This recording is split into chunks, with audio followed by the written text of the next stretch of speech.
Final post-fight review of the evening, man. It's a boxing holiday weekend, December 12, 2020. One like no other.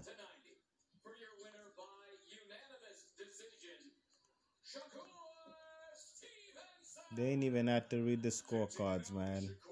Because this type of fight right here, no need to even score this fight. Shakur Stevenson improves to 15-0 with 8 KOs. Fights this Liberian guy based up out of Providence, Rhode Island, by the name of Toka. Toka Clary or something.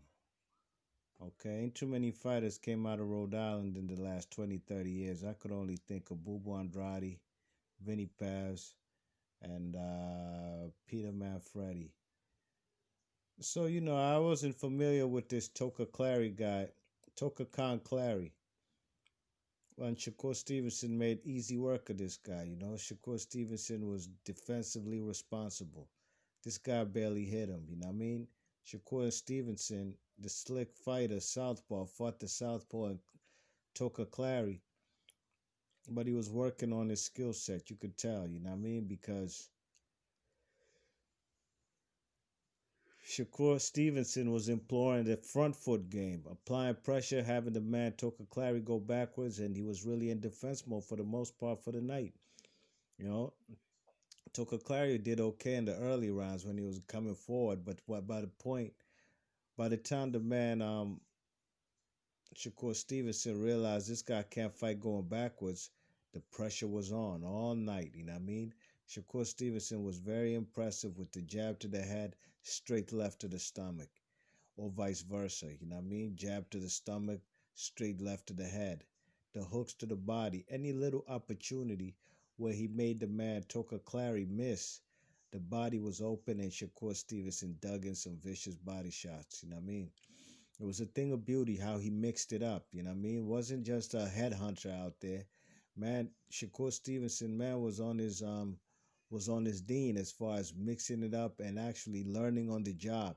You could tell he's working on his skill set, trying to sharpen his tools for when he fights other southpaws at 130. We have guys like Jojo Diaz, you know what I mean?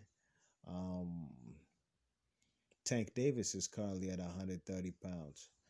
A good fight I'd like to see between two young guys who actually have about the same kind of record. A guy just covered tonight, Little B-Hop or Primetime, Chris Colbert. How about that? Chris Colbert versus Shakur Stevenson. Shakur Stevenson's 15-0, I believe. Chris Colbert's maybe 14, 13, 14-0 or something.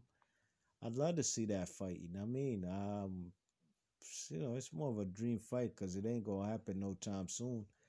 You know what I'm saying? Because there's plenty of fighters that they're going to line up for Chris Colbert to fight over there on PBC, whether it's young dudes or former world champions, whatever the case may be. Chris Colbert's is got plenty of opponents. Let's hear this guy. Before I start, I want to say happy birthday to my little brother Isaiah. Today is birthday. I want to give him a birthday present, so that was my birthday present.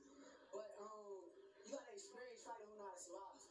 At the end of the day, it's fighters who know how to survive, and it's the experienced fighters who know how to survive. He got a lot of experience, been around for a long time. I know him since back in the amateurs. He know how to survive. Like came in there to survive, and that's what he did.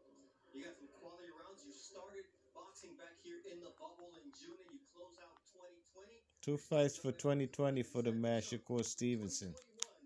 What fights are you asking Santa?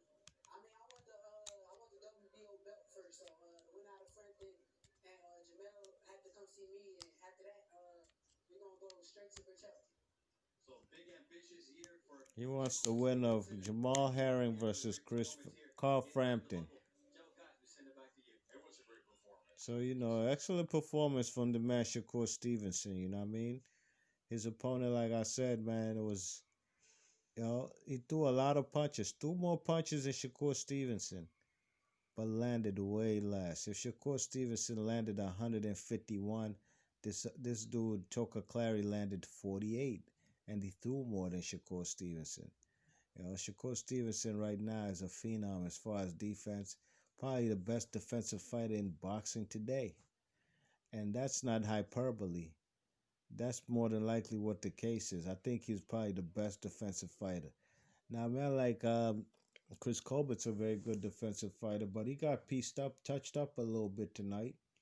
Not often, but actually, Shakur Stevenson got hit a little bit too, So time will tell, you know what I mean? I'm gonna actually watch these two guys, see their trajectory, see where they both go. And I'm looking forward to seeing Shakur Stevenson hopefully get a world title shot sooner than later. And I believe he will be a two-time champion in two different weight classes at his next title shot. All right, be Marsh Boxley, your thoughts and comments, and we out of here.